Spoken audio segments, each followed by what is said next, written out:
Biden, duel pour la Maison-Blanche. Bienvenue sur RMC, 6h45, 7h moins le quart. Déjà, vous avez l'habitude désormais, tous les matins à cette heure-ci, nous sommes sur la route des États-Unis. Caroline Philippe, Nicolas Robert, les envoyés spéciaux d'RMC ce matin. Parlons du vote par correspondance. C'est une réalité aux États-Unis. 40% des Américains comptent voter par voie postale. Ça a déjà commencé, notamment à Atlanta, Géorgie, où se sont rendus donc Caroline Philippe et Nicolas Robert.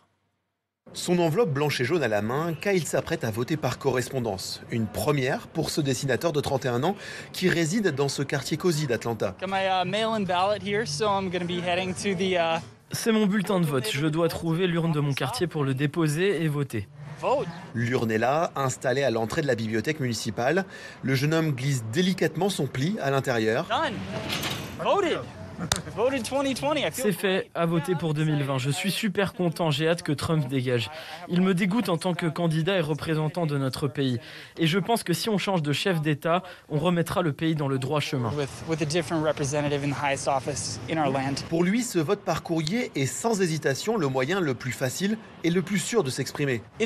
Dans une grande ville comme la nôtre, c'est super pratique. C'est bien mieux pour éviter d'attraper le coronavirus ou de le diffuser. Pour moi, c'est la manière la plus intelligente de voter. J'aimerais que ce soit vraiment généralisé à tout le pays. Pourtant, depuis des semaines, Donald Trump pointe du doigt cette méthode qui facilite, selon lui, les fraudes.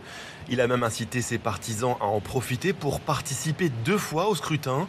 Une prise de position dénoncée par Billy Honor, l'un des responsables d'une association qui encourage les électeurs à se mobiliser en Géorgie. Les cas de fraude électorale dans notre pays sont quasiment inexistants. C'est clairement pour des raisons politiques que les républicains ont changé d'avis. Il n'y a pas d'autre explication sauf celle d'un vote par correspondance qui ne leur serait pas assez favorable. Le camp républicain a tout tenté ces dernières semaines pour limiter le vote par correspondance. Les financements de la poste américaine, chargés de collecter une partie des bulletins, ont été réduits par l'administration Trump.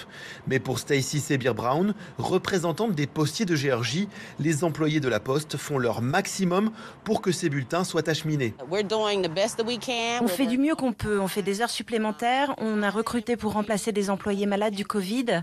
Nous, les facteurs, on vote aussi bien souvent par correspondance.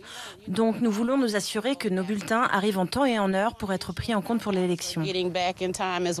En Géorgie, les bulletins de vote par correspondance sont collectés jusqu'à vendredi prochain, mais interdiction de les dépouiller avant le mardi 3 novembre, le jour de l'élection.